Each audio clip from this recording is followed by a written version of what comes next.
Welcome in, everybody, to Fantasy Pros. This is the Fantasy Football Podcast. It is me, Joey P, Joe Pisapia. That, of course, is Kyle Yates and Andrew Erickson.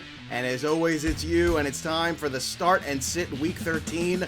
Very important weeks here we've got coming up. This is the playoff push.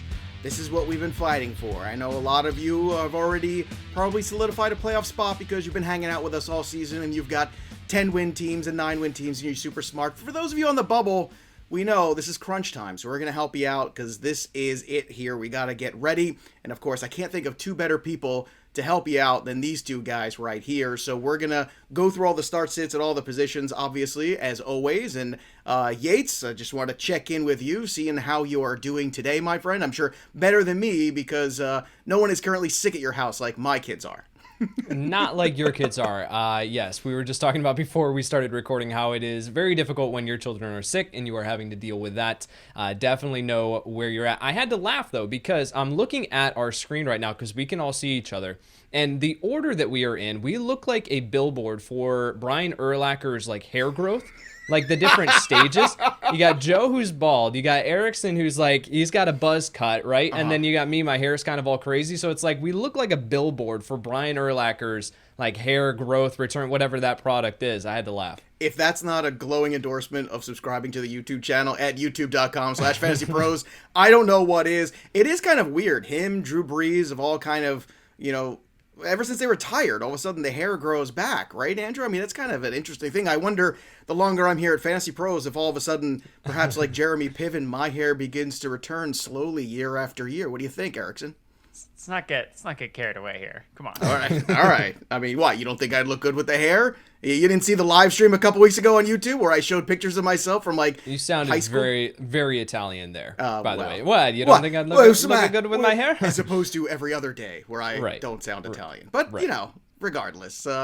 Brian Urlacher, you would be proud. I hope you endorse this program. And we'll get Urlacher on as a guest. That'd be nice. I think that would be fun. In the meantime, make sure you head over to fantasypros.com/myplaybook.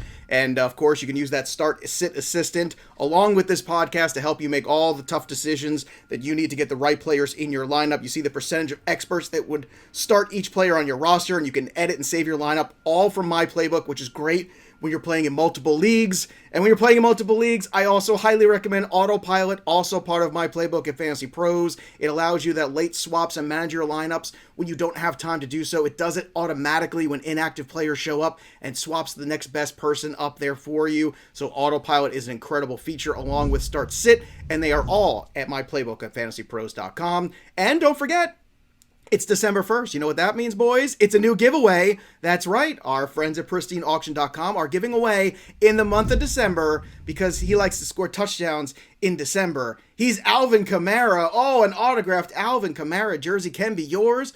Just head over to fantasypros.com/contest, screenshot your subscription to our YouTube channel, and all you gotta do is submit it over there, and just like that, Alvin Kamara jersey autograph can be yours. It's unbelievable. And of course, our YouTube channel is a gift anyway that just keeps on giving. All the podcasts, all the hair treatment videos that we've got here for myself, and of course, all the short form videos, live streams, AMAs, all that's going on all season long. So if you haven't already checked that out, I don't know what you're waiting for, but there's still time. There's still plenty of weeks left in the NFL season. So subscribe to our YouTube channel, click that notifications bell, and then when you do, go to fantasypros.com/contest and try to win that Kamara jersey already. All right, let's kick things off here, and let's start at the running back position. Guys that we want to fade, Andrew Erickson, let's start with you. Who do you want to fade here in the top 20 of running backs this week that's got you a little bit concerned? So for me, Saquon Barkley, running back for the New York Giants. Sounds like someone died the way you said it. Jeez, it was depressing. Oh my goodness. You just look at his game logs and it's basically the same thing. It's just not, the production has just not been there, and it's been just due to lack of efficiency. His role has been pretty good, since he's come back from the injury. He's involved in the passing game, but this offense is just so anemic, inept. Whether Jason Garrett's there or not, whether it's Freddie Kitchens calling the plays, like now you have concern about a backup quarterback taking under center with Daniel Jones hurt with the neck injury. Now, who knows? Maybe that really doesn't even make a difference. Maybe it's better for Saquon Barkley. Maybe Barkley sees more dump-off passes. I kind of looked back at Mike Glennon's game logs last year to see, okay, like did he pepper James Robinson with targets. And James Robinson did see, a bunch of targets, 6 target games, a couple 6 target games for James Robinson. So maybe we see Barkley more involved in the passing game, but Miami's defense is not as bad as it was during the start of the season. They've improved drastically over the last couple weeks. So, yeah, I just think that Barkley is just going to be another inefficient outing for him, and you're just kind of hoping he grinds his way to 10 to 15 fantasy points because you're going to have to start him just because running back is not great nowadays. All the guys we drafted in the first round, it's surprising that Barkley is actually one of the ones that is healthy of all the running backs that we drafted in round 1 during the summer. Yeah, I think when the season's done, we're going to have to go and take last year's first round, this year's first round, talk about the number of games that they could have played, the number of games that those first round running backs actually played. I bet that percentage would be very disappointing, as you were saying. Yates, how about for you? Who's in the top 20 running back that's got you a little worried this week? I'll just say this really quick. You talk about either the option of going back through Mike Glennon's game logs or running a 5K. I am going to choose running a 5K, and I absolutely despise running. No, I'm going to go with Saquon as well. I mean, it's for a lot of the same reasons that Andrew mentioned. I mean, he led the NFL in snap share percentage in Week 12 with 87%. So we look at Saquon and we say, this was the whole thing with him coming back off the injury. It was, okay, what's his involvement in the offense going to look like? Is he fully healthy? We got that answer. 87% of the snaps for New York, 18 total opportunities. All right, that's looking pretty good. 3.1 yards per carry, 3.25 yards per reception, 0 missed tackles forced last week, courtesy of PFF. And the Dolphins are allowing just 14.7 fantasy points per game to opposing running backs this season. So we look at Saquon with Mike Glennon as his quarterback this week. We know that for sure. Maybe moving forward, as Daniel Jones is now described as week to week, Saquon, you got to be concerned. I'm not bumping him outside of my top 20, but we definitely do have to be concerned. Yeah, and the hard part is, guys, that we're in a spot here at running back this week where he's ECR 15 and half point PPR. I've got him at 16. I'd like to knock him down further, but you just can't because of the bodies after him. They're less than inspiring. For me this week, I'll give you somebody not named Saquon. I'll give you Ezekiel Elliott, who has 9 carries back-to-back weeks. He's going against the New Orleans Saints rush defense, which is very good. And I know Jerry Jones said he's going to get all the workload. We're going to give him all the workload. It's going to be great. But at the same time, even though Zeke is scoring points, I'm worried if you give him too much of a workload, what that looks like. I'm worried about this knee thing that seems to be up here and around that they're monitoring with him. It's got me a little afraid. I'm not benching Zeke, but I'm certainly looking for a little bit more boom potentially in that flex spot if I do have Zeke on my team, because it is a tough matchup. It is a short week. He's not getting a ton of carries, and he's only been an RB1 once over his last 6 games. So that's another thing, too, to keep in mind. He's been good, not great, as he was in the beginning of the season, which was unfortunate that we are here now already. Let's move on to the guys on the fringe here. Let's talk about the guys after RB2 who are in that flex conversation / RB3 territory. The names that we do like, let's try to be positive since we were just so negative about Mike Glennon and Saquon Barkley and Ezekiel Elliott. Yates, let's start with you here. Give me 2 guys that you are keen on starting this week in Week 13. Yeah, as we look at the top 24 and outside of it in ECR, which stands for Expert Consensus Rankings, which we do here at fantasypros.com, Tony Pollard and Boston Scott are 2 guys that I am circling here in this list, which is actually a very uninspiring list, but Tony Pollard and Boston Scott are 2 guys that stand out to me. For Tony Pollard, you look at the opposite side of that argument that you just made for Ezekiel Elliott. Now, he got in a full practice on Monday, which leads me to believe that he's going to be fully healthy. Jerry Jones coming out and saying what he did about his workload. I think that we are going to see Ezekiel Elliott fully healthy, but Tony Pollard has finished as a top 24 running back each of the past 3 weeks, and he's seeing an average of 13.66 total opportunities in each of those games. And with his talent, with that opportunity, I do think that he can get enough done to be a low-end RB2, high-end RB3 play this week. So I'm looking at Tony Pollard and getting him into my starting lineups. Boston Scott is the other guy. Obviously, with Miles Sanders potentially dealing with this ankle injury, we don't have a ton of clarity on that situation just yet. Correct me if I'm wrong, guys, but I haven't heard anything about Miles Sanders. We talked about Boston Scott on the Waiver Wire podcast, saying that he was going to be a smash play against the New York Jets if Sanders is forced to miss time, and Jordan Howard is also out for this one. Even if Miles Sanders plays, though, I do think that we can look at Boston Scott.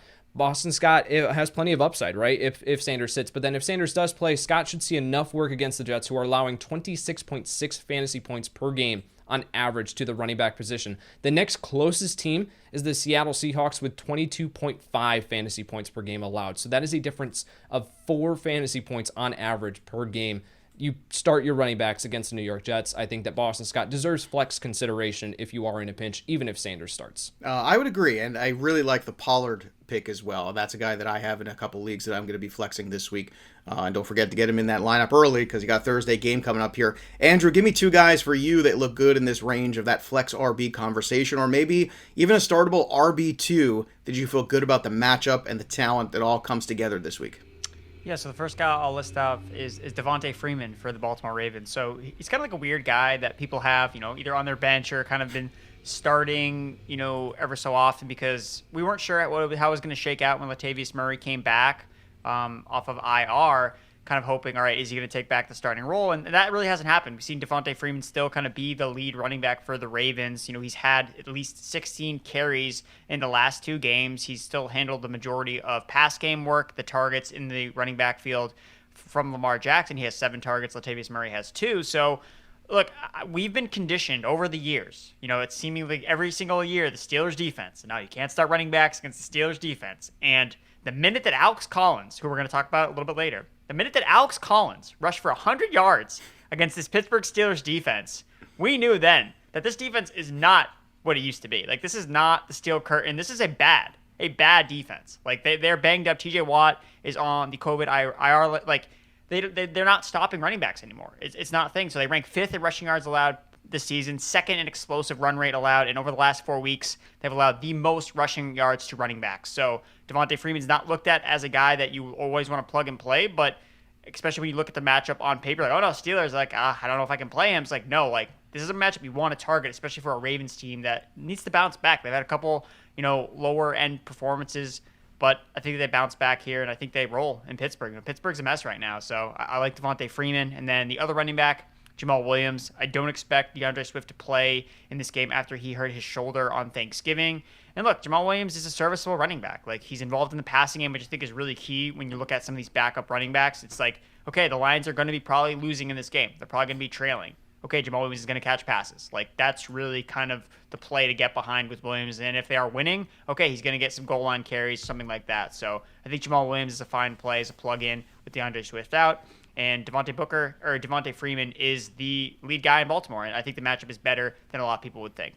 Yeah, and as far as Williams, too, I mean, Jamaal Williams was my number 1 waiver wire ad this week, and you're adding him to play him this week. I mean, this is the week to play him in this scenario because he's got the backfield most likely to himself. And, Williams would probably have been involved more had he been healthy all year, but he just hasn't. So he's finally healthy, and it's an interesting time.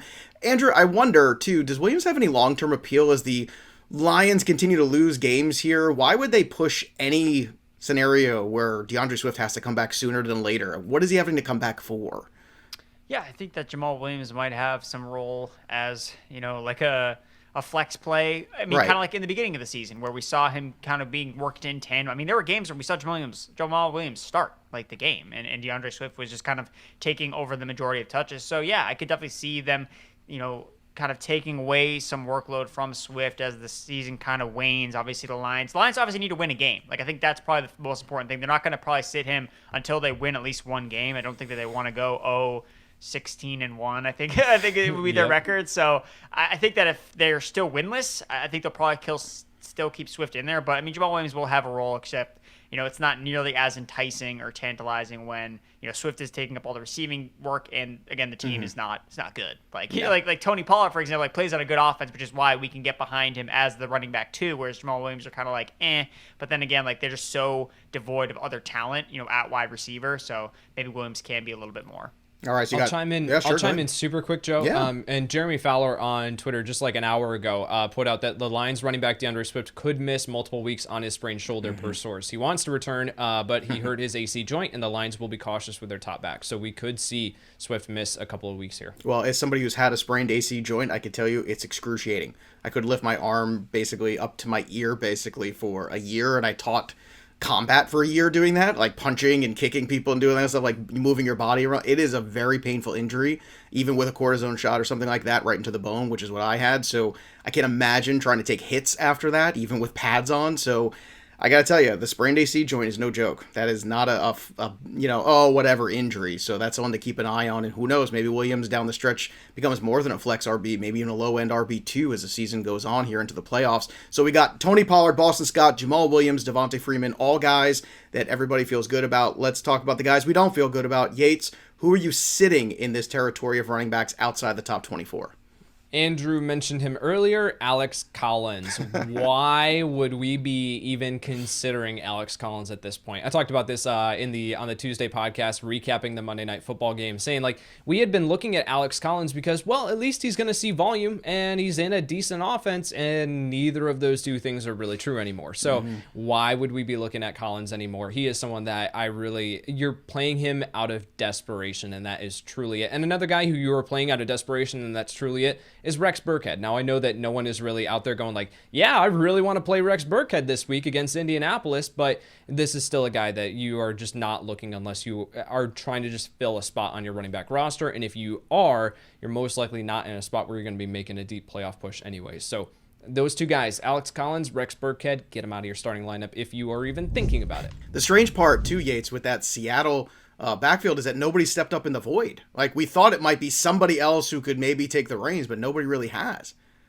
Yeah, I mean, DJ Dallas is someone that we thought maybe could do that, but we, at least at this point of his career, and it feels silly to say this after I think he's in his second year, but it's like we know who DJ Dallas is. You know, he's not a guy who's going to be able to step up and handle a huge workload, and Rashad Penny was going to be that guy and then got injured yet again. So, yeah, there really is just no one else to turn to, and I think that's part of the reason why Seattle's offense is struggling is because they literally are not threatening anyone with their run game when Alex Collins can do nothing. So, yeah, at this point, just get Collins out of your starting lineup. All right, Andrew, let's switch over to you. Who do you want to sit this week who's on that fringe of RB2 territory?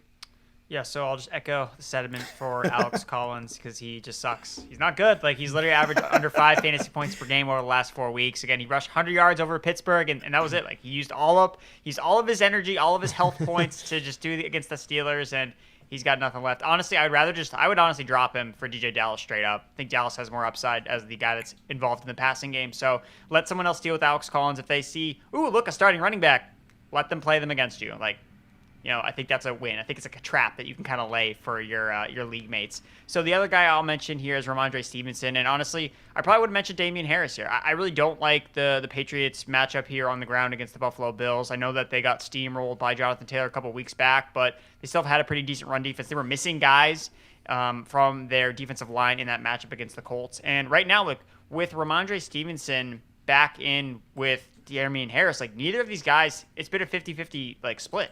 Like, both of them have 21 carries over the last 2 weeks. They're basically switching off drives. And basically, if Damian Harris doesn't score a touchdown, like, you're pretty much sunk. Like, and if the Patriots fall behind, okay, you're sunk. Like, Damian Harris is not in the game catching passes. So there's just, like, I see so many ways in which Damian Harris fails in this particular matchup where I'm leaning towards not wanting to play him. Now, it's really more of a case of, okay, if you're stacked at running back, you know, one of the few teams that, you know, has the luxury of being able to kind of pick and choose between running backs, I think that I'd probably lean away from Damian Harris. Like, I have Harris in one league that I have to start him because I don't have any alternatives. So, you know, don't hear me incorrectly. But I would just really not be excited. I mean, if you're down by a lot of points heading into Monday night and you have Damian Harris, like, it's probably not going to be the guy you want in your lineup. You're probably going to want to swap to, like, a wide receiver with a little bit more upside. All right, let's play a little game of Who Should I Start? And we're going to use our Who Should I Start tool, which is free for all of you over at fantasypros.com/start. So you can go take a look at some of those potential matchups that you might have in your lineup and help you make decisions. And let's see what the experts say on these two. Who should I start, gentlemen? Clyde Edwards-Helaire or Tony Pollard? Andrew Erickson, we'll start with you. I'm going to go with Edwards-Helaire. I liked what we saw from him coming back off of injured reserve before the Chiefs went on their bye week. I know that he got outsnapped by Darrell Williams, but again, you know, he was coming off the injury. So it's kind of what I would expect him to get ramped up a little bit more coming off of the bye week, entering this next game here. So, I mean, the matchup's okay against the Broncos. The Broncos have just been like a really up and down defense. It's not like sometimes they show up and sometimes they don't. So I guess we'll kind of see what happens. But, you know, both of them are in committees. And I know we talked about Tony Pollard. I think Pollard is still like a solid play. But, you know, Edwards-Helaire I have ranked as like a top 20 running back this week. And Pollard's not there. So I'll go CH. Yates, CH, or Pollard for you? It's exactly the same for me. I've got CEH as a top 20 running back on the week, Tony Pollard at RB24. So there's a little bit of a difference there. I would start CEH. Yeah, 3 for 3 there. Also, the expert consensus agrees 64% to 36 for Clyde Edwards-Helaire. Let's play another one here, because I know you can't get enough jet running backs. Tevin Coleman or Ty Johnson. Who you want to roll out there, Yates? We'll start with you. Oh, please don't start with me. Tevin Coleman will get the slight nod for me. There is a path here for Ty Johnson to become involved as the guy who, as the pass catching back here in this backfield. But I don't know what this game script's going to be, right? Philadelphia with Jalen Hurts says he's going to play, but he is kind of banged up with that ankle. So we don't know if he's going to, what this offense is going to do in Philadelphia. There's just a lot of variables here. So I will still lean Tevin Coleman. That's what my rankings say, but it's not by a wide margin. Yeah, that is 4 outcome game written all over it as far as I'm concerned. That's why I'm terrified about it. How about you, Andrew? Who do you take, Tevin Coleman or Ty Johnson? I really think it depends on your scoring format. I think that if you play in like a full PPR league, I think I'd probably actually prefer Ty Johnson because of the way that he's used. Like, he's used more in the passing game than Tevin Coleman is. So that's what I would assume that, last week, don't get confused. Like, the Jets were playing with the Jets won. Like, they were playing with a lead. So like that's don't tell Dan Harris. Like, that's why, and it's just so weird. Like, I just assume the Jets lose every single game they play, and then I look up and I'm like, oh wow, they actually won the game, and Tevin Coleman had 16 carries for like 60 yards. Like, okay, but like that's why. So this is so game script dependent because if they are in a hole against the Eagles and they are almost a touchdown underdogs against the Philadelphia Eagles, then we are going to see more of Ty Johnson. So I think if you play in a full point PPR, I would probably lean towards Ty Johnson. And then in any other format, especially like a standard league where you really, the receptions really don't do you as much, I would probably go with Tevin Coleman. All right, so far in a vacuum, the ECR says 68% for Tevin Coleman, but I agree. Format-wise, in full PPR, I don't hate Ty Johnson this week. It should be a little bit more competitive for him in this scenario. Let's go to the wide receivers here, and let's start with the guys that we're fading in the top 30 that we don't feel good about. I know who I don't feel good about. It's DK Metcalf. He is ranked number 16 in the ECR and half-point PPR this week, going against San Francisco. Since the bye and Wilson's return, ironically, he's combined for just 11 points in half-point PPR. 11 over all those games. That's not good. I know a breakout, I guess, should be on the horizon, but I have a hard time taking out a lineup, and I have a hard time feeling good about playing him. So it's the quintessential rock in a hard place. Yates, how about for you? Who is it that you want to fade this week who's in the top 30 of wide receiver that's got you worried? DK Metcalf's definitely one of them. I definitely agree with you there where, I mean, you're exactly right. Like, you can't take Metcalf out of your starting lineup, but you're also not excited to play him. So the other guy that I will mention here is Mike Williams. This is really interesting with Mike Williams this year. He finishes as a top 16 wide receiver on the week or outside the top 40. There is literally no in-between with Mike Williams. Williams has played in 11 games this year. He has finished as a top 16 option in 5 games. He has finished outside the top 40 in the 6 other games.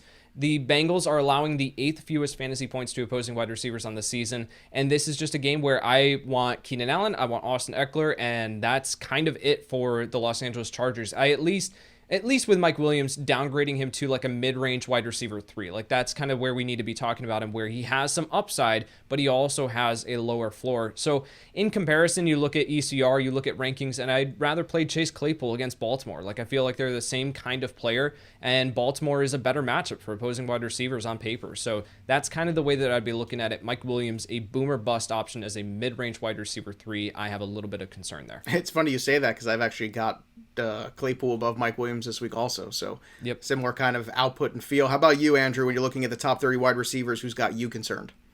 Yeah, I mean, I just want to preach some concern about the Bucs receivers, specifically Chris Godwin. Again, so Antonio Brown didn't practice today, so we're recording this on a Tuesday, so I don't know what his status is. I mean, apparently the injury was Wednesday, buddy. Yeah, you lost a whole day, Andrew. Yep. It's Wednesday. Oh my God, it is. Yeah, it is. Okay. So it's week 4, Andrew. We got plenty of football ahead of us. Don't worry. I don't know what week it is. Antonio Brown is supposed to come back, based on the injury designation. He first had the diagnosis at 6 weeks. It's been 6 weeks. So if Antonio Brown does come back to the lineup, there's concerns I have about Chris Godwin, like being a locked and loaded top 12 guy every single week. He played 5 games with Antonio Brown in the lineup at the start of the year, and he never finished as a top 12 wide receiver. So he's ECR number 7, and he had 1 game against Atlanta, and he finished as wide receiver 22. Good luck. I hate to be the person that's like too many mouths to feed, but like we saw it last week. Like Fournette 8, Gronk 8, Mike Evans and Chris Godwin did not get served on Thanksgiving. It was very sad for people that played them, in season-long leagues or DFS. So it's just really hard to put Brady to be like, all right, Brady, you have to support like 5 different guys. Like, it's hard for one quarterback to do that, even in an absolutely, crazy best matchup against the Falcons. So, I mean, again, Antonio Brown isn't practicing, so maybe it doesn't really matter, but just something to kind of keep in mind with Chris Godwin and the other Bucs receivers. I love that you consistently make dad jokes on this program and have no kids. I can't imagine when you have a couple kids what kind of dad jokes are going to happen. I look forward to seeing that someday. I got to be honest with you. All right, let's go to the guys that we want to start, the guys we feel good about at wide receiver. And Andrew, let's stick with you here for a second. Give me 2 names that you feel good about who are on that wide receiver 3 cusp / wide receiver 4 / flex / All right, so Odell Beckham Jr. I'm starting him this week. Look, I saw what I wanted to see from him last week for the most part.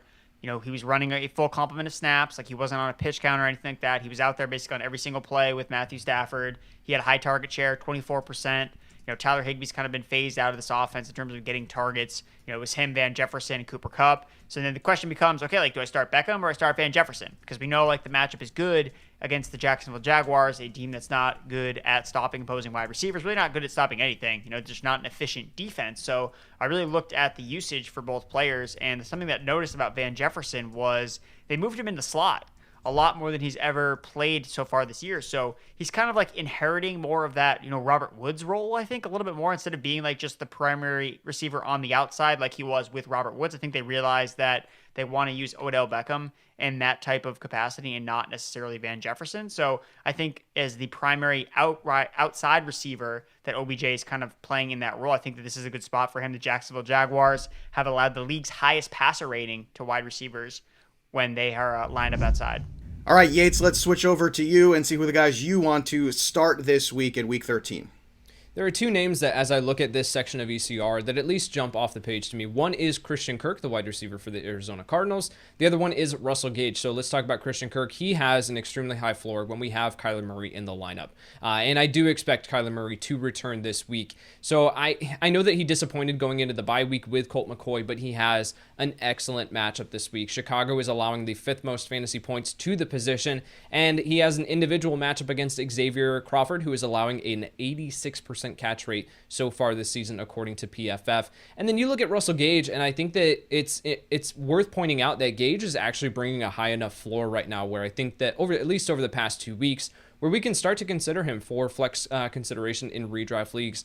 Gage has now seen 15 targets over his past 2 games. He's providing a very high floor for fantasy managers. And Tampa Bay is allowing 20.3 fantasy points per game to opposing wide receivers, and Atlanta is going to have to throw to keep up. The ball's not going to Kyle Pitts.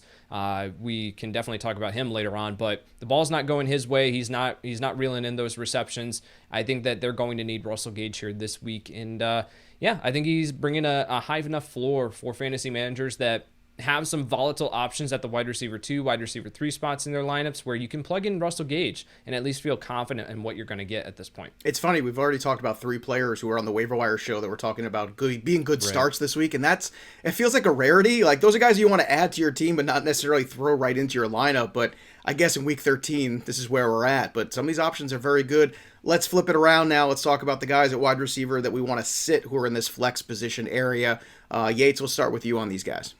I'm going to go with Kendrick Bourne here and Marvin Jones. Kendrick Bourne, we talked about him on the Waiver Wire podcast, saying that this matchup, yes, they did lose Tre'Davious White here in Buffalo, but Kendrick Bourne, I think that what he has done here recently, it's still not enough for me to confidently buy in, at least at his current ECR ranking of wide receiver 35. So people are viewing him as this low-end wide receiver 3, and yes, he does come with upside. He's proven that he can find the end zone, and he has a nose for it, but in this matchup, I think this is more so just like a tough divisional game. It's going to be a ground and pound matchup here where I just don't know if Kendrick Bourne is going to see enough target volume for me to feel fully comfortable in starting him here.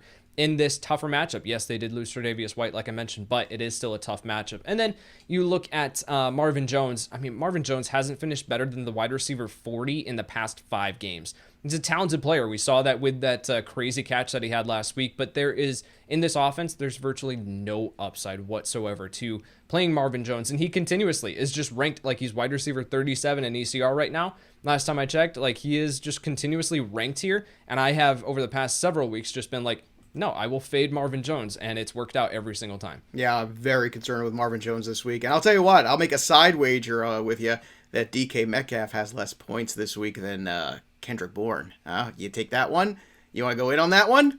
Huh? DK Metcalf outscoring Kendrick Bourne? Yeah, I'll take the Kendrick Bourne side. You want to be in on that? Yes, I will take it. All right, let's go. We'll meet back Monday, see what happens. All right, let's go to the guys you want to sit here. Andrew Erickson at the wide receiver position. Who do you now feel good about?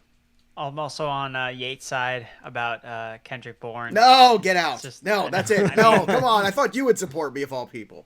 I mean, look, he's ranked higher than Jacoby Myers in ECR. Like, what's going on? Like, he's producing. That's what. Honestly, you guys are 100% right. What's going on is he's producing by threading the needle every single time he produces. Four touchdowns in the last 4 weeks. Like, you look at the 2 games he didn't catch touchdown. Oh, 6 fantasy points. 4 fantasy points. Like, okay, like the guy got DK Metcalf lines. Like, yeah, he got a couple touchdowns against really, really bad pass defenses. The Titans, the Falcons, like those are the teams that he's been like beating up, and it's the games where Hunter Henry doesn't catch the touchdowns. So look out for Hunter Henry. And just saying, like if Henry catches the touchdowns, that's not going to be Kendrick Bourne week for you, Joe. So that's all I'll say. I just don't like guys that have a 16% target share that's 50th at the position the last 4 weeks. Okay, I understand. I understand. Emmanuel Sanders is the other guy that I don't want to play for the Buffalo Bills. I talked about this before we started with Joe. I just don't like a lot of pieces in this Bills-Patriots game. I really think it's going to be more of a slog, an AFC kind of matchup instead of, a high-flying attack from both offenses. And Sanders, after the hot start, he was basically, I think he was like neck and neck with Stephon Diggs in terms of fantasy points per game. Sanders is just cratered in terms of production. He's a 13% target share over the last 4 weeks, 7.3 fantasy points per game. And the Patriots have all their cornerbacks, and they're the number 1 team against wide receivers over the last 4 weeks, allowing only 14 fantasy points per game to all wide receivers on opposing offenses. So Emmanuel Sanders, man, he looked like a steal early on in the year, but now he's kind of showing glimpses of, a 34-year-old veteran that, has been on 3 or 4 teams in the last couple of years. So I really wish they would get Gabriel Davis more involved, kind of a side track. But I feel like they need another guy like Davis, like a contested catch savant, and not, these slow veteran guys. I don't know. Maybe that's just me wish casting, but I think Gabriel Davis, I think would help the Bills offense. Well, I want to appear on that wish cast with you. I'll be your partner on that one. And I got to tell you guys, it is, looking at the way 2021 has gone, we're in a place where, yes, that game with Buffalo and England should be a slog, but it'll end up being a 60-point total. I'm sure of it on Monday night. We'll all be saying, what a fun game that was to watch. All right, let's go to the start-sit tool here, and let's go play a little Who Should I Start, and let's go with Marvin Jones Jr. or Kendrick Bourne. Everybody's favorite. Go ahead, boys. And I did this. I put this together before these conversations even happened. I cannot wait to hear your answers. Go ahead, Erickson. Why don't you start since Yates is... no. When you put it in this way, I'm going to go with Kendrick Bourne. Kendrick Bourne at least has shown that he can score fantasy points. That's all I'm looking for between him and Marvin Jones. So I know Marvin Jones will always project better because he's technically the number 1 in his offense. He runs the full complement of routes. But I don't care. He's running wind sprints out there. He might as well be. He's not getting targets. The targets he does get are super inefficient from Trevor Lawrence, and that's not the case with Kendrick Bourne. At least when Kendrick Bourne gets targets, they're in the red zone and they create fantasy points. So I even though I did knock down Bourne a little bit, I would definitely start Bourne over Marvin Jones. Well, Bourne is at 34 in ECR and Jones at 37. Yates, Jones or Bourne? It's funny. I've got Kendrick Bourne at 39, Marvin Jones at 40, and Emmanuel Sanders at 41. So all three of the guys that we talked about here, all back to back to back. I will give the slight edge there to Kendrick Bourne just because he does have the potential to find the end zone more so than Marvin Jones, just looking at the offense, but it's pretty close. Well, this is going to shock you guys because it's 71% Marvin Jones Jr. over Kendrick Bourne, according to the ECR. I don't understand why we continue to rank Marvin Jones. The projections. He's popping in I have to, when you run projections, I have to imagine, Kyle, that Marvin Jones looks pretty good, and you're like, all right, I got to move him down. Like, I feel like that's probably the case here with Marvin Jones. I don't know, man. Doesn't look good to me. That's for sure. All right, let's go to another one. Kenny Golladay, another guy who was a hot topic on our show this week, against Cole Beasley. Yates, who would you rather start? With Mike Glennon at quarterback, I'm going to go with Cole Beasley here. Okay. I mean, what's the upside for Cole Beasley? There is none, but at least I feel like he's going to reel in more than 3 catches, which I don't know if that's going to be the case for Kenny Golladay, especially if Sterling Shepard does return. There is some optimism that he's going to make it back this week. So, yeah, I'll give the slight edge there to Cole Beasley. All right. Who knows? Maybe Kenny Golladay will be better with Mike Glennon. You never know. Andrew, Kenny Golladay or Cole Beasley, which way are you going? I mean, Kenny Golladay once famously had a monster Thanksgiving performance with David Blau under center. So maybe this is what the doctor ordered. Like, hey, man, let's get me a backup quarterback, not Daniel Jones. Look, Daniel Jones and Kenny Golladay just have a terrible connection. I mean, Daniel Jones is not willing to thread the needle for Kenny Golladay, who really doesn't get open. And, you know, we see these backup quarterbacks sometimes just drop back and be like, you know what? I don't really care. I'm just going to throw it to that guy. Like, don't really care. What do I have to lose? Yeah, what do I have to lose? So I'm a little bit more optimistic. We saw Mike Glennon, target last year. I think it was Colin Johnson, a big body contested catch receiver. He had a couple big games with Mike Glennon at quarterback. So if Mike Glennon kind of looks at Galladay's like, I'm just going to target you. We don't really know how the targets are going to shake out. At least I like Galladay's upside. He gets more targets downfield. He gets targeted in the end zone. And, I mean, I don't know the health status of both Shepard, Kadarius Toney, like Evan Ingram, just like he's irrelevant. So I'll go with Golladay here. All right, let's switch gears to the quarterback position here and the guys that we're fading. Yates, let's start with you with this one. What quarterback in the elite QB1 conversation are you a little concerned with this week? I'm concerned with Jalen Hurts. And Jalen Hurts, I mean, he went back to being inconsistent last week.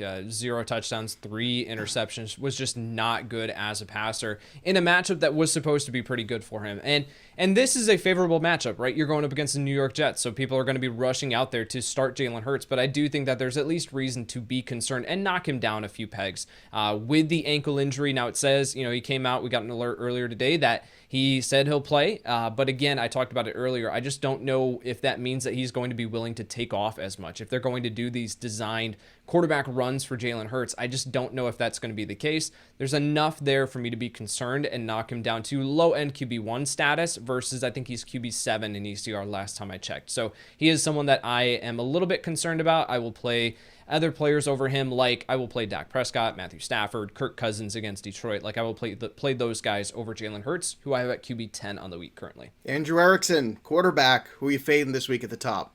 I guess for me, so Derek Carr is ranked at ECR 12, at least last time I checked. So look, he's just been so up and down all year. I think we all saw the stat on Thanksgiving where, when he passes for 300 yards, the Raiders are undefeated, and when he doesn't, they lose every single game. So it's pretty clear that the team comes and goes by the way of Derek Carr's passing arm. And, you look at the season-long stats, and you see football team, okay, they suck against quarterbacks, like, let's fire him up. You see the projected game total, 49.5 points, like one of the highest ones on the week, which is shocking. Like, we don't have a lot of high total games this week. Mm-hmm. So you're like, all right, like a sneaky shootout here. Taylor Heinicke's he's a plucky quarterback, that can make things happen with his legs. So Derek Carr looks like he's in a good spot, but the football team defense has been a lot better over the last couple of weeks. They've actually allowed 220 passing yards per game in the last 3, and that includes matchups against Tom Brady. They basically Cam Newton did not do any type of throwing against them. So I think that the football team is in an interesting spot here. Obviously, we saw Russell Wilson, pretty much really struggle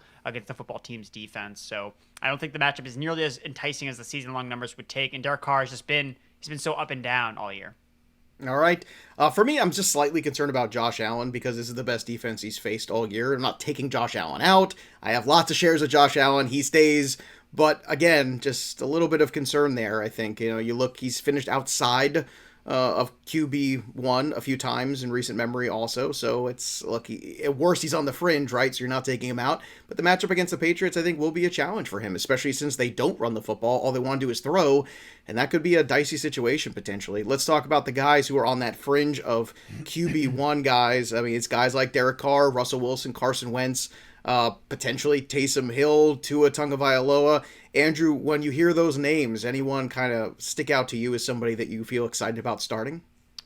Well, I like Taylor Heinicke. I know that you didn't even mention him. I think he's actually one peg down at QB 17, but I mean, he kind of is like the the quintessential like streaming quarterback. Like Right. he runs, a decent amount.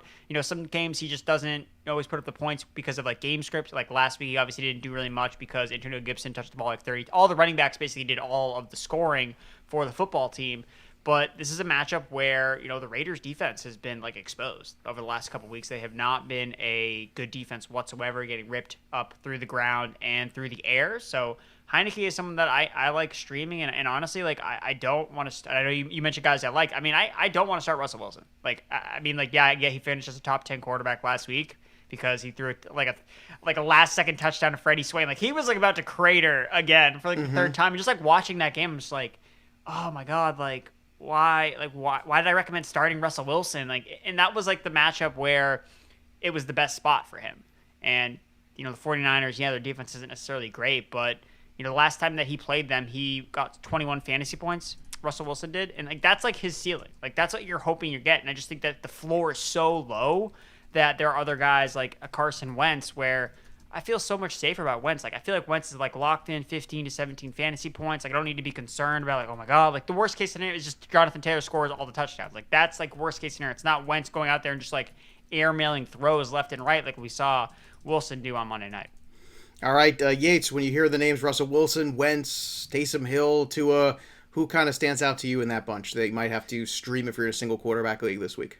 I think Carson Wentz definitely deserves consideration. Wentz is actually playing really good football here over the past couple weeks, and we look at his stats from last week, and we see that he had 2 interceptions, but one of them was an incredible play by Antoine Winfield Jr., and then the other one was just essentially like the same as a last-second Hail Mary to the end zone. Like those 2 plays I'm not really looking at and saying like that was 100% on Carson Wentz. So, and then you look at the matchup up against Houston, and we were talking about this before we started recording. Like, we know that Indianapolis is going to score touchdowns in this matchup up against Houston. There's the possibility that all of them go to Jonathan Taylor, but then, that's a difficult game to play. And I think when you just look at the matchup, I think that this is worthy of considering Carson Wentz if you are in need of a streaming option. I mean, I even like, Tua Tagovailoa a little bit further down. He's been playing really, really solid. Taysom Hill is one that I want to just kind of like pump the brakes on. I know that a lot of people are going to be interested in streaming Taysom Hill this week just because he has the rushing upside.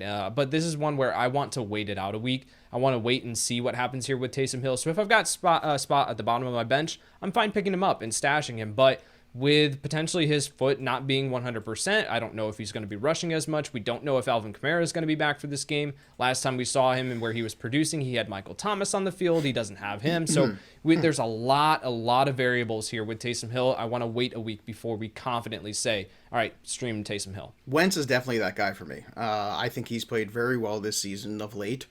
For sure. And I like the opportunity here against Houston. I mean, this is kind of a no-brainer to me. If Wentz is somehow available and you were the person that had, Aaron Rodgers this week and you got to find a quarterback and Wentz is out there, go pick him up and play him. How about in the Superflex area here? It's names like Mac Jones, tough matchup against the Bills, Matt Ryan against Tampa. Theoretically, you should be able to throw the ball on them, but will Matt Ryan be upright enough, long enough with that offensive line in order to throw the football? You got Teddy Bridgewater, but that's a dicey situation now with what's going on at quarterback. Daniel Jones, we talked about him. He's not going to play this week probably. And then Andy Dalton, Ben Roethlisberger, Fields, those kind of guys. So Yates, who to you is a good Superflex play this week in this kind of low-end QB2 area? We're still kind of waiting on the situation for Chicago to play out where we get clarity on whether Justin Fields is going to be able to be healthy enough to play. If he plays, then you can definitely consider him. And I would probably put him in that tier with the guys that we just finished discussing with, Taylor Heinicke and Tua Tagovailoa as a mid-range QB2. But in this range, I mean, Mac Jones up against Buffalo, I don't know if I want to play that game. The guy that I have to start in a 14-team league is Matt Ryan, and I hate myself. No, Matt Ryan, I think at least should be able to do enough here in this matchup. You're absolutely correct, Joe. Like, this could absolutely crater because of the pressure that he's going to face, because he doesn't have proven receiving weapons. The Tampa Bay Buccaneers just take away Kyle Pitts, and then, he's got to throw to Russell Gage and Cordero Patterson the entire game. Like, so it absolutely could crater, but none of these other names are really inspiring, right? Teddy Bridgewater he's probably not going to be 100% even if he does suit up. The Kansas City Chiefs defense has been playing better. So a lot of these names here, you're really just kind of rolling the dice with all of them. Matt Ryan is at least one that I say, like, there's a path for him to finish as a top 15 option. Andrew, with the buys we've got this week, you're losing a lot of those low-end quarterbacks, those streamer, Cam Newton, Tannehill, Baker Mayfield kind of guys, so you might be looking to the waiver wire for some of these names here potentially, or making a trade if you still can. Who pops out to you here in this Superflex group at the very bottom of quarterback? So I like the Matt Ryan call. That's probably who I would have gone with of the top names, but if we're just looking at matchups, like Jared Goff, he kind of makes sense. Like, the Vikings defense is terrible. Is absolutely terrible.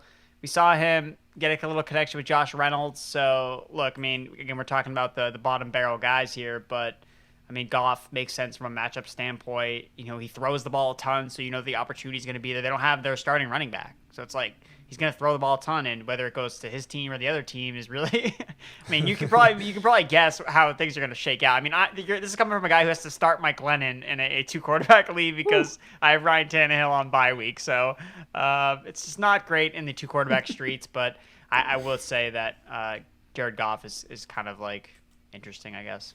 All right, interesting, I guess. We'll leave it at that. Who should I start? All right, I'll go first on this one. Russell Wilson or Carson Wentz? I gotta be honest with you, I'm going with Carson Wentz here. And I don't care if I'm in the minority. I think that, as Andrew said, we have a ceiling here with Russell Wilson, what he's able to do. I don't think he's 100% healthy. I think he rushed himself back. I think he can have a good game here, potentially, this week. But at the same point in time, Carson Wentz has a cookie matchup. He's been playing really good. He's got some really good weapons around him. T.Y. Hilton's actually on the field for a change, too, which is a nice option to have besides Pittman. You see him working the tight end a little bit also. And, of course, Jonathan Taylor's been all world. So give me Wentz here in this matchup. Andrew, Wentz or Wilson for you? You know who has more top five finishes than Russell Wilson does this year? Carson Wentz. He has 2 in the last 4 weeks. Mm-hmm. So I'm going with Wentz. And New York Jets quarterbacks have more top 5 finishes than Russell Wilson Mike White does. For sure. So Russell Wilson, I know you mentioned his ceiling. Like, the best he's been this year is quarterback 8. Like, you can leave that on your bench. Like, you can move on from it. Like, that's I think that we have this perception in our mind that Russell Wilson like has this like 6 ceiling where it's like this offense doesn't throw. And then I just got a report that said that they're bringing Adrian Peterson in for a visit. So this offense I want no part of it. Adrian Peterson's on a mission to play for every team in the NFL before he calls it quits. How about you, Yates? Russell Wilson or Carson Wentz? Who would you start? AP's got that kind of like basement that he's got like all his jerseys like set up, and he's like, man, he's looking at the wall. He's like, you know what? This is just incomplete. It's missing something. It's too much white space over here. Too much white space over here. I got to fill that up. No, I'm gonna go with Carson Wentz here as well. I've got Wentz at 13, Wilson at 14, and there is the potential that Russell Wilson like gets right, like any of these games he could get right, back to what we've at least seen from Russ historically, but that is just a major question mark, and that's going to be one of the things where you balance rankings versus projections, and you say like, how comfortable am I that Russ is going to do that? So I've got Russ at 14, Wentz at 13. I am playing Carson Wentz over Russell Wilson this week. Switching gears to the tight end position, who we're fading in that top group, which is hard to do in tight end 1, but still we're going to find some guys we don't like. And I don't like Kyle Pitts, and this breaks my heart. But since week 7, he's only put up no more than 8 half-point PPR points in any game. When Calvin Ridley went off, unfortunately, I think Kyle Pitts' season kind of went with it. It's terrible. It's sad. It makes me unhappy. But I've got to call it what it is right now. He is tight end 6 right now in ECR. I'm still kind of confused how he's that high, but I guess that's more of an indictment of the position as a whole. But for me, guys, Kyle Pitts, I'm not feeling good about starting him this week. I don't care what the matchup is anymore. Yates, how about for you? Who are you potentially sitting this week, or maybe just not excited about starting at tight end? Yeah, I do think that you can still start him, but you got to be concerned that's Kyle Pitts as well. Yeah. Dave Richard pointed this out on Twitter that Kyle Pitts has just one red zone target since Atlanta came out of their Week 6 bye. Right. He has only one touchdown on the year, and he hasn't reeled in more than 4 receptions since Week 7. So you have to view Kyle Pitts as a low-end tight end 1 now versus this. I mean, I had Kyle Pitts at tight end 4 last week in my rankings, and I felt good about it. You know, it was up against Jacksonville. It was like, this has to be the case where we can confidently start him, and it just did not happen. He finished outside the top 20 tight ends on the week. So, yeah, we have to downgrade him here. If there are other options that you can turn to, then I would recommend doing so. Yeah, it's twofold because, number one, the offensive line is bad, so Matt Ryan doesn't have enough time to throw, but on top of which, not having that alpha wide receiver in the lineup when Calvin Ridley, you don't have to worry about covering anybody else. So it's like the worst of both worlds for Kyle Pitts right now. It's not a good situation. I hope it gets better next year for you. Kyle, I'm rooting for you. Andrew Erickson, who are you fading this week at tight end? It seems like I talk about him a lot on this podcast. Zach Ertz, he's ranked at tight end 12 in ECR, and I mean, I just got concerns about, is he going to get the targets with everybody coming back? If Hopkins is back, like we haven't seen this team play with like Hopkins, Ertz, AJ Green, like Rondell Moore and Kyler Murray, like all at the same time. So like, I just think that it's maybe a little too aggressive. I know Ertz had a big performance the last time we saw him play. I believe he finished as the tight end 1 against the Seahawks, but I'm just concerned about how much volume he's going to get in this game with all the other receivers now back and healthy and Kyler Murray under center. Like, it's a different quarterback. It was Colt McCoy that was under center when Ertz had his massive game. And we haven't seen Murray and Ertz. We've only seen them play one game together. Mm-hmm. So got some concerns about Ertz. All right, let's play a little game of who should I start with the tight ends. Hunter Henry or Zach Ertz? Andrew Erickson, here we go. I know Hunter Henry is very touchdown dependent, but you just were maligning Zach Ertz. So now I'm going to put your money where your mouth is here. Make you pick one. Yeah, I guess in this case, I would start Zach Ertz over Hunter. I mean, Hunter Henry gets like 3 targets per game. And one of them's a touchdown. Yeah, and one of them has to be a touchdown. So if I'm going to bet on, okay, which one of these guys has a better chance of catching a touchdown, I'm going to bet on the guy that is just in a better offensive environment with the Arizona Cardinals, with Kyler Murray, presuming that he's back at quarterback. So I will go with Zach Ertz. But I do want to make a comment. Like, I think that for like tight end this week, I mean, if Foster Moreau is on your waiver wire, like, he's the guy I want to play over, like, all these fringy guys. Like, where do you have him ranked, Andrew? So I have him ranked, I believe he's in my top 10. Like, we saw him play without Darren Waller in Week 6, and he played 100% of the snaps, and he scored 18 fantasy points. Like, he's a plug-and-play guy. Like, he's taking over the Darren Waller role. So I have him at tight end 12 this week. So, I mean, I would play him over these other fringy guys, Hunter Henry, Zach Ertz, like Freiermuth's in concussion protocol. That's another one too that is not an option necessarily this week to people. It's tough. It's definitely tough out there. How about for you, Yates, Zach Ertz or Hunter Henry? Which way would you go? I will go with Zach Ertz here. I've got him at tight end 13 on the week. I've got Hunter Henry at tight end 19. So I think Henry has to find the end zone, and I'm just going to split that gap. He's either going to finish outside the top 36 tight ends, or he's going to finish within the top 12 just because he found the end zone. So I'm splitting the gap there. Got him at tight end 19. So I will go with Zach Ertz there. All right, everyone, it's time for our must-start and must-sit plays of the week. Hold on, Joe. Actually, sorry, really quick. I wanted to mention a tight end that I would start, like, absolutely. Really quickly. He's not even in the list that we kind of mentioned here, where you look at like tight ends 11 through 18. You got to go down to tight end 24 for Jack Doyle. Jack Doyle, I think you mentioned Foster Moreau. He's absolutely someone that we can consider, but another pivot option that I guarantee is on your waiver wire is Jack Doyle. 17 targets over his last 3 games. The tight end 1 finish overall on the week last week. In the matchup up against Houston this week, who is allowing 9.3 fantasy points per game on average to the position. They are just a mess as far as guarding the tight end. So Jack Doyle as all the way down at tight end 24 in ECR. I have him at tight end 16 on the week. I definitely think you can look his way. Would you still play Foster Moreau over Jack Doyle? Right now, I have Doyle at 16, Moreau at 17. Moreau is kind of in a holding pattern until we get word officially on Darren Waller's status. Just got an alert that Waller is not practicing. So I do think that Moreau would probably move up into my top 12. I don't know. Where did you say you had him, Andrew? I have him at 12. Waller's not playing. Like I'm right. I know. I'm just okay. Well, let's do that for the people, because obviously we have to create all the scenarios here. So let's put Waller aside. Foster Moreau's the only tight end. Do you start Moreau or Jack Doyle, and how far up is Moreau for both of you? I would start Moreau. in that situation. So if you can't get Moreau, if someone savvy in your league scooped him up, but Doyle is still sitting there, then that's a fine pivot option as a secondary play. How about you, Andrew? Yeah, so again, I have Moreau at 12, very ahead of Jack Doyle. Jack Doyle I have at 20 right now. It's just that, Jack Doyle, it just doesn't run. He still splits routes with Mo Ali Cox. Like, that's like the only thing holding me back from me. Like, yes, like I'm in on Jack Doyle. It's just, I know that. Well, let's throw another name at you. How about Jack Doyle or Logan Thomas? Because there's another player people have been waiting to come back, right? We finally got him back. And again, I'm not sure what it is or how healthy he is. And, I understand last week Jack Doyle was tight end 1. Is that the anomaly? Before that, he was tight end 24, 21, 22 in half PPR. So is this a one-off or a new trend, I guess, Andrew, is the question.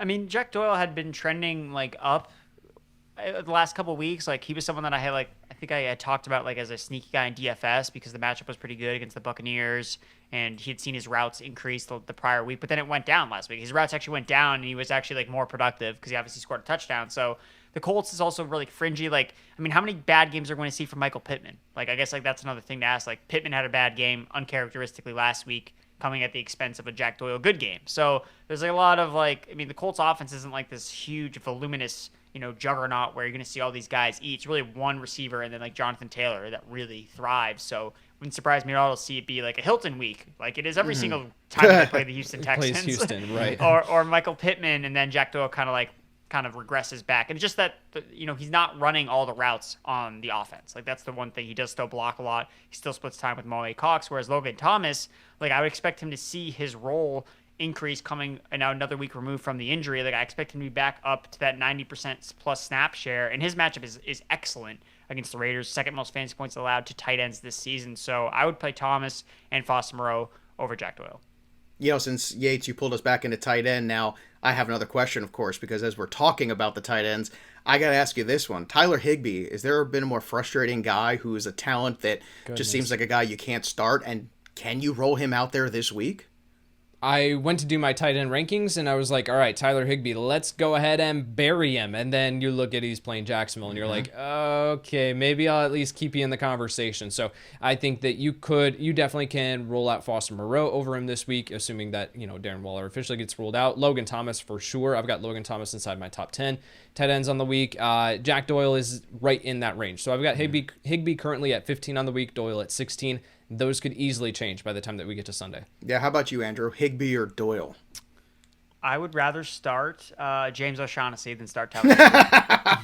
Yep. You're not allowed to see other me. No, you're not allowed to do that today. I've seen this with Higbee. I mean, look, Higbee, I track, how often tight ends run routes, per drop back at PFF. And Higbee always ranks at the top every single week. He's out there running routes all the time. And it doesn't matter because the guy doesn't get targeted.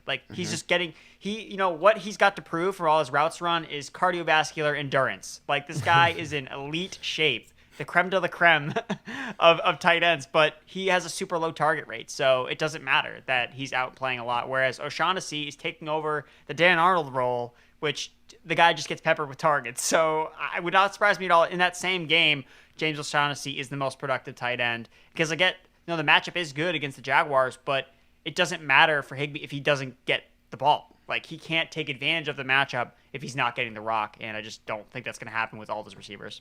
All right, now we will move to the top starts and sits of the week, unless you got another tight end somewhere hidden in your pockets. I'm good. Okay. I could talk bad tight ends all day. I know we all could, but there's some other things we should discuss first. All right, for me, I'll get this out of the way. Jamaal Williams, must start of the week. Get him in your lineup. You picked him up for a reason. Go play him. He's at least a flex, if not an RB2 in desperate times. And my must sit of the week is Marvin Jones. I think we've all elaborated on the reasons why. Yates, you are must start and must sit of week 13. Yeah, I think we definitely should be looking at Christian Kirk as someone that we can confidently plug into our lineups. I mentioned it earlier with the matchup up against Chicago and then these individual matchup up against Xavier Crawford. Kyler Murray returning to the lineup. Everything is pointing up for Christian Kirk. And then as far as a sit, it's definitely not a must-sit option, but someone that I am definitely concerned about is Mike Williams. Just a very, very volatile option for your fantasy lineups, the definition of boom or bust. So if you have a better option within that top 30, then you definitely need to be looking their way over Mike Williams. Andrew Erickson, who are your must-start and must-sit guys for Week 13? I like Devonta Freeman for the Baltimore Ravens. The Steelers' defense is not scary anymore. Play your running backs against them. If Alex Collins could rush for 100 yards, maybe you could too. So I think that he's going to get it done here. And then my sit as well is Mike Williams. And look, he hasn't finished he has one top 30 finish since week 6. Like, he started off the season really hot. I know Mike Tagliere was proud that Mike Williams' call was working, but it's fizzled out. I'm sorry, Mike. I'm sorry, Tags. It's not working out for Mike Williams. No, and look, but he would have been the first guy to say, sell him now. It's been way better than I thought it was going to be. Sell him right this very minute. I guarantee you, I know my friend well enough over the years that he would have been the first guy on the line saying, I can't possibly be this right about something. Please, trade him immediately. All right, let's move on to Thursday night's game. A lot of intrigue here. It seems like Amari Cooper's going to play. That seems to be what we're being told. If he does play, gentlemen, Yates, would you start Amari Cooper? I definitely think you can start him. We don't know what his conditioning level is going to be. We don't know how many snaps he's going to play necessarily. But in this matchup against New Orleans, which is actually a very favorable matchup for opposing wide receivers, I've got Amari Cooper at wide receiver 25 on the week. So he is right in that territory with Hunter Renfrow, Elijah Moore, Chase Claypool, like that. Do you have him higher or lower than Gallup? That's my curiosity. Yeah, too. So currently I have Gallup at 33. So I think that gap could come closer as we get throughout the week. I've got to make that decision here pretty quick. Andrew's still got a couple days because he thinks it's Tuesday. Yeah, it's Tuesday. Yeah. He took the time machine backwards. So I think that could get closer here with Michael Gallup moving up. But I would play Cooper over Gallup. All right, Andrew, what are your expectations for Alvin Kamara back this week? It looks like Ingram should be back this week too. But let's say Taysom Hill is the quarterback. How confident are you in what you're going to get out of Alvin Kamara? I got him at RB12 because he's Alvin Kamara and he's really good at football. Like that's really what I'm going off here because it's like we already his usage kind of went down with Mark Ingram more involved in the offense. You're throwing Taysom Hill in the mix. There's a lot. I mean, if he was like an average running back, I would probably be like, let's watch this play out. But he's Kamara and it seems like a cop out answer to be like, well, he's just really talented at football. Like that's why you play him. It's like, well, that's the answer here. There's a lot of ways where this could go south very quickly, but I also know that, I want to bet on a guy like Kamara if he is healthy coming back. And, a game where they're going to have to try to keep pace with Dallas. Like, Dallas is going to put up points. Their defense has not been able to stop anybody. They got blown out, by the Buffalo Bills on Thanksgiving. So Dallas is going to come in with all their weapons. They're going to put up points. So at worst case, you're hoping Kamara just catches a bunch of dump-offs from Taysom Hill, who, again, like Yates alluded to, does have that foot injury. So maybe we don't see him run as much, and that leads more targets to Kamara. So, Kamara's target share has also been always higher without Michael Thomas. So that's one of the things that does kind of skew the data a little bit from last year where Taysom Hill when he was playing, he was also happened to be when Michael Thomas was also back in the offense. So, there is a little bit of noise with those splits with Kamara's target share being so down with Taysom Hill at quarterback. But at the same time, who else are they going to scheme the ball towards? Callaway, Traquan Smith? No, Sean Payton is not a perfect head coach, but he's not an idiot. He's going to have to get the ball to Kamara somehow. All right, put your rankings aside. Full point PPR. Who do you think is going to have more points in this game, Ezekiel Elliott or Tony Pollard? Erickson, I'll start with you. Oh man, that's right. Just like watching that game last week, you're just like, is Zeke ever going to score a fantasy point ever again? I'm going to still go with Zeke. I think that he still will see the majority of touches, and he's got the best chance of finding the end zone. So, Tony Pollard, again, will probably look better, as he has done pretty much every single week of the year, but it just takes one touchdown from Zeke, like last week, basically on Thanksgiving, where he got the touchdown. It's like, all right, well, he's fine. We don't really care how he looks as long as he scores. So I'll go with Zeke. All right, how about you there, Yates? Again, put rankings aside, search your heart. Full PPR. Tony Pollard or Ezekiel Elliott? Who ends up with more points Thursday night?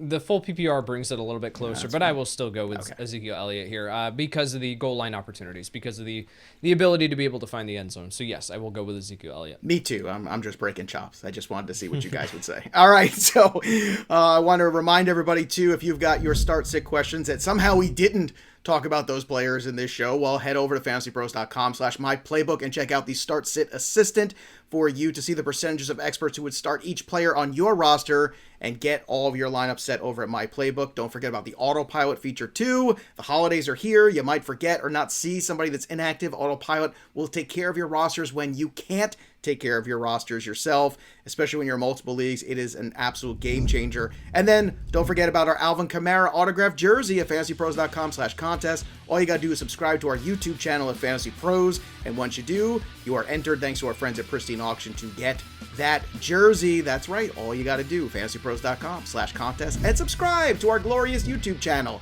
All right, that'll do it for us, but the story of the game goes on. For Andrew Erickson and Kyle Yates, I'm Joey P. We'll see you next time, kids. Thanks for tuning in to the Fantasy Pros YouTube channel. Don't forget to check out our featured videos. And while you're at it, make sure to follow us on Instagram, Facebook, and Twitter at Fantasy Pros, so you can get the latest news and updates to give you the edge you need in your fantasy league.